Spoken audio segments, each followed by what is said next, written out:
এমনি নাফিউল হাসান নবীন আপনি লিখেছেন, আমি জ্ঞান অর্জন করতে চাই, জানার লাইন থেকে ইসলামিক জ্ঞান অর্জনের একটা শর্ট সিলেবাস দিলে উপকার হব।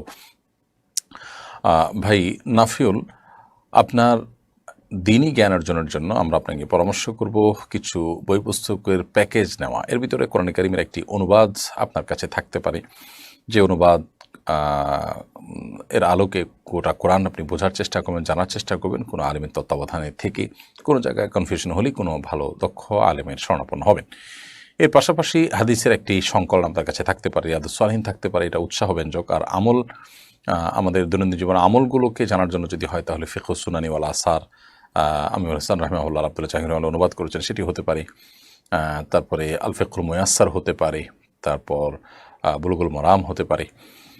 এরকম বিভিন্ন বই আছে, সেগুলো থাকতে পারে। সিরাতের জন্য রাহিকুল মাখতুম বা অন্য আরও ভালো ভালো বই আছে, সিরাতে মুস্তাফা রয়েছে 3 খণ্ডে, ইদ্রিস কান্দলবী রহমতুল্লাহ আলাইহ, সেটি থাকতে পারে। আর এর বাইরে আমাদের আরও অনেক বই পুস্তক আছে, যে বই পুস্তকগুলো আমাদের সাথে থাকতে পারে। যেমন আমাদের প্রত্যেকটা মানুষেরই কম বেশি সাহাবা একরামের সিরাত, জীবন ইতিহাস, খুলাফা রাশিদের জীবন ইতিহাস, এগুলো জানা থাকা দরকার। ডক্টর আব্দুল্লাহ জাহির রহমাল্লাহর রাহে বেলায়েত, এই বইটি আপনার দিনের মৌলিক বিষয় সম্পর্কে ধারণা পেতে আপনাকে সহযোগিতা করবে ইনশাআল্লাহ। সেই সাথে আশরাফ আলী থানভী রহমতুল্লাহ আলাইহির ছোটো ছোটো কিছু পুস্তিকা আছে, যেগুলো খুবই গুরুত্বপূর্ণ সব মুসলমানদের জন্য, আদাবুল মুআশারাত ইত্যাদি, এগুলো আমাদের কাছে থাকতে পারে।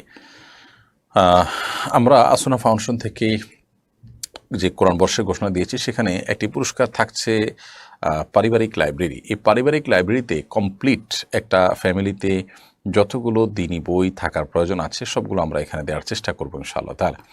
সেটি আপনার কাছে একটা আদর্শ হতে পারে, অনুকরণীয় হতে পারে। সেই তালিকাটি আমরা যথাসময় সেটি হয়তো আপনাদেরকে জানাতে পারবো ইনশাআল্লাহ তাআলা।